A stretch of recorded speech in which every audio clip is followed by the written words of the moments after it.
Hai, assalamualaikum warahmatullahi wabarakatuh. Welcome back to my channel. Di video sebelumnya aku udah ngasih tahu ke teman-teman semua soal pengalaman aku kena PCO. Sesuai dengan janji aku, hari ini aku bakalan kasih tahu ke teman-teman semua perbedaan antara PCO dan PCOS. Kita langsung aja ya, apa sih bedanya PCO sama PCOS itu? Jadi sebelumnya di sini aku nggak akan ngejelasin yang istilah-istilah pabelit.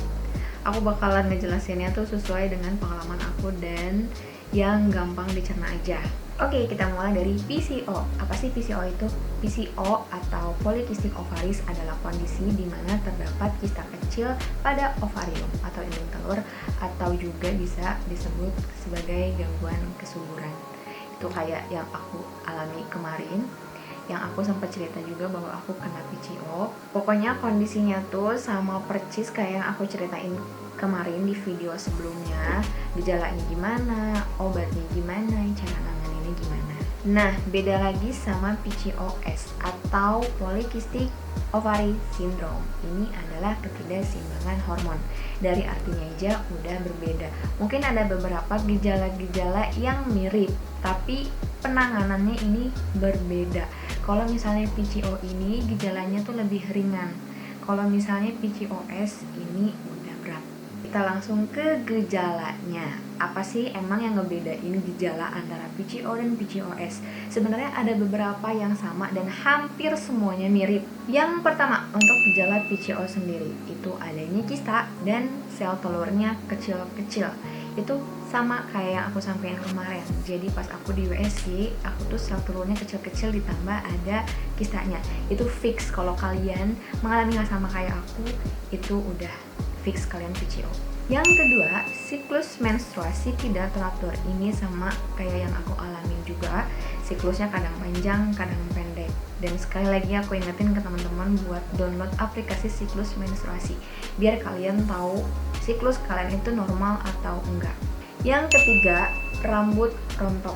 Ini aku ingetin lagi, nggak semuanya rambut rontok itu kena PCO. Cuman sesuai dengan pengalaman aku kemarin bahwa aku rambutnya rontok. Tapi ada juga yang rambutnya berlebih kayak tumbuh kumis, tumbuh bulu-bulu halus di pipi, tumbuh jenggot dikit. Itu kadar hormon laki-lakinya tinggi. Ada juga yang kayak gitu. Beda-beda ya. Kalau aku tuh rambutnya rontok. Yang keempat, ini obesitas. Jadi kegemukan. Jadi hati-hati buat kalian yang kegemukan. Ini juga bisa terkena PCO. Yang kelima, ini temennya obesitas, itu diabetes. Dan yang terakhir, temennya juga dari diabetes dan si obesitas, kolesterol tinggi. Hati-hati yang suka makan makanan yang mengandung kolesterolnya tinggi ya, mulai dari sekarang kurang-kurangin tuh makan yang berkolesterol tinggi. Untuk gejala PCOS sendiri, yang pertama itu sama, sel telurnya kecil-kecil, cuman yang ngebedainnya dia itu nggak ada kistanya, jadi cuman sel telur kecil-kecil aja. Yang kedua, tingginya kadar hormon laki-laki. Jadi kita sebagai manusia ini ada hormon laki-laki dan ada hormon perempuannya. Nah, untuk yang PCOS, kadar hormon laki-lakinya ini lebih tinggi. Kadar hormon laki-laki emang apaan? Nah, kadar hormon laki-laki itu biasanya yang tumbuh rambut berlebih kayak tadi aku bilang. Ada kumis tipis, ada bulu-bulu halus di pipi, banyak bulu-bulu di badan, terus di jenggot juga, pokoknya bulu-buluan lah, semacam bulu-buluan gitu ya. Yang ketiga, ini sama juga kayak PCO, siklus haidnya tuh nggak teratur. Tapi yang ngebedainnya, kalau PCO ini masih menstruasi dalam sebulannya, cuman siklusnya aja yang berantakan. Nah, beda lagi kalau yang PCOS. Kalau yang PCOS ini itu bisa enggak menstruasi sama sekali. Jangkanya tuh bisa 3 bulan, bisa sampai 4 bulan itu baru menstruasi. Jadi tuh enggak nentu. Nah, itu hati-hati buat kalian yang misalnya, aduh aku nggak dapet nih udah 3 bulan, dan itu tuh sering, ngeblur, dan itu tuh sering terjadi gitu ya. Tapi kalian nggak tahu ini tuh aku kenapa ya. Nah, itu harus cepat-cepat diperiksain ke dokter. Itu tanda-tanda kalian kena PCOS. Jadi PCOS ini tuh lebih ke jangkanya gitu. Jadi dalam waktu 3 bulan tuh nggak dapet, Tapi ada juga yang siklusnya pun berantakan kayak si PCO ini. Ada yang 28 hari, mungkin ada yang lebih dari 33 hari, ini itu udah bahaya. Selanjutnya pun sama kayak PCO, obesitas. Dan yang terakhir itu jerawat. Jadi kalau misalnya yang banyak jerawatnya susah disembuhin, tapi nggak semua juga sih jerawat itu bikin PCOS. Ada juga yang karena skincare atau mungkin karena kotor aja gitu ya. Cuman kalau misalnya udah bener-bener parah, udah nggak bisa diobatin, itu kayaknya memang harus diperiksain, takutnya kena PCOS.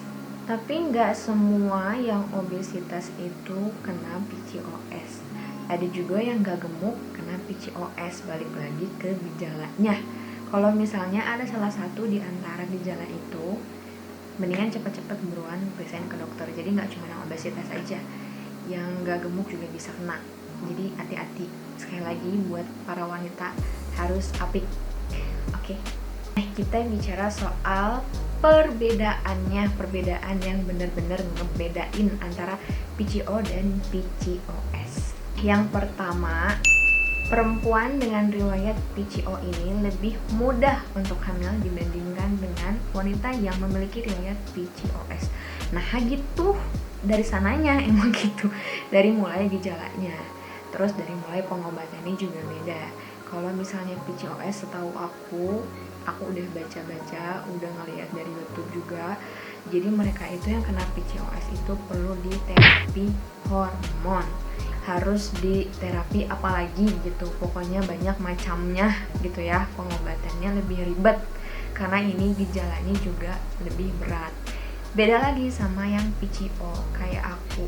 Dengan pengalaman aku kemarin, aku itu cuman dikasih obat dokter dan pola hidup aku diubah. Dan alhamdulillah obat jalan, pola hidup aku dirubah, alhamdulillah aku sembuh. Intinya harus disiplin demi diri sendiri. Yang kedua yang ngebedainnya adalah tingkat keguguran wanita yang memiliki riwayat PCOS lebih tinggi. Jadi buat teman-teman nih yang punya riwayat PCOS, hati-hati banget. Ini tuh perlu pengawasan yang ekstra. Untuk bapak-bapak, untuk suaminya harus dijagain. Tapi nggak semua yang PCOS ya, wanita-wanita yang lagi hamil juga harus dijagain sama bapak-bapaknya. Ini mah tapi khususnya untuk yang punya riwayat PCOS harus dijagain banget karena rentan. Yang terakhir, ketiga, itu gejalanya. Tadi kan aku udah nyebutin gejalanya itu PCO sama PCOS ada beberapa yang sama. Tapi yang ngebedainnya adalah gejala yang PCOS ini tuh lebih mudah dikenali sejak awal. Jadi sejak remaja aja udah kelihatan dan udah bisa kelihatan nih. Nah beda lagi kalau yang kena PCO kayak aku, biasanya tuh kelihatannya pas lagi di USG. Allahu Akbar, ngeblur deh ya gitu. Jadi yang kena PCO kayak aku ini tuh kelihatannya pas di USG aja, karena kistanya pun kan di dalam. Sebenarnya kista tuh ada banyak ya, bisa di mana aja kista tuh, bisa di payudara, bisa di leher. Dan kalau aku ini kisahnya karena di rahim, jadi nggak kelihatan dan nggak ada gejala, nggak ada tanda-tandanya. Jadi ini tuh aku tuh kisah apa enggak ya, jadi nggak ada gejalanya, nggak tahu. Jadi tahunya tuh pas di USG. Dan sel telur kecil-kecilnya pun kelihatannya pas di USG. Jadi berbarengan, sel telur kecil ada ditambah kista. Yang terakhir ini pengobatannya. Yang pertama itu udah pasti sesuai dengan anjuran dokter. Jadi sesuai dengan penyakit yang teman-teman alami ya. PCO obatnya gimana, PCOS obatnya gimana. Aku di sini nggak akan nerangin obatnya apa aja karena bahaya. Harus saran dari dokter. Harus saran dari dokter, harus gimana-gimananya ya.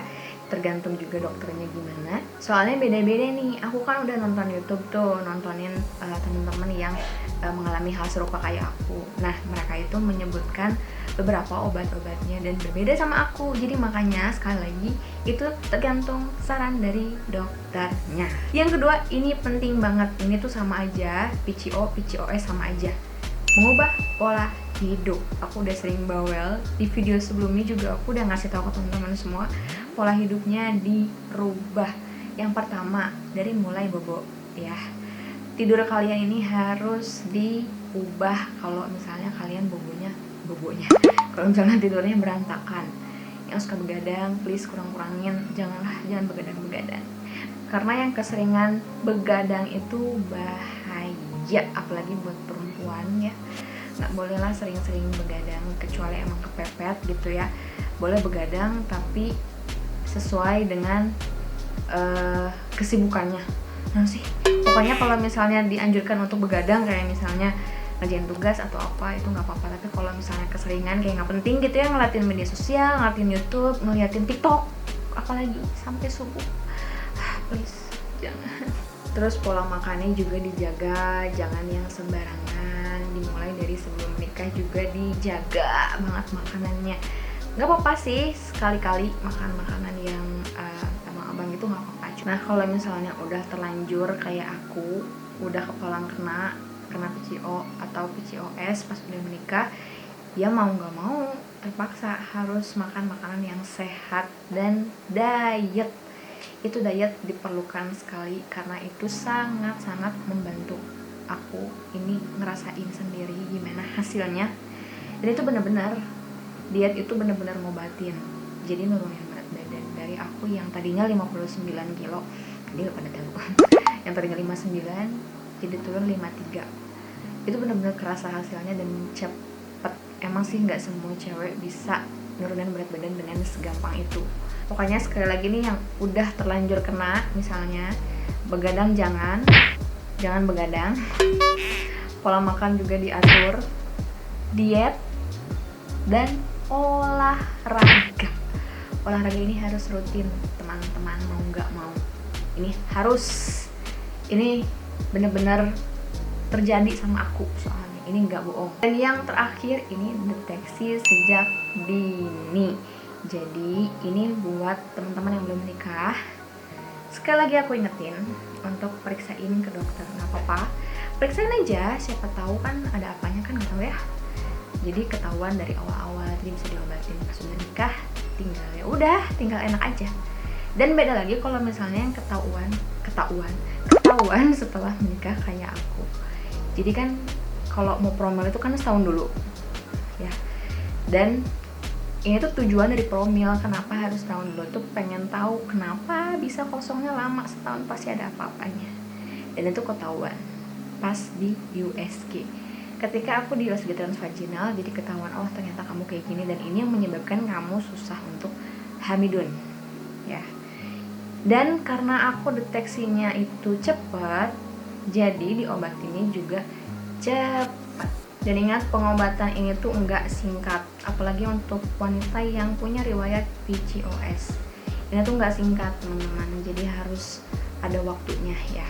Butuh waktu untuk nyembuhin dulu. Untuk teman-teman yang mau promil, itu enggak langsung dikasih tips sama dokternya harus gimana-gimana untuk bisa hamil, enggak.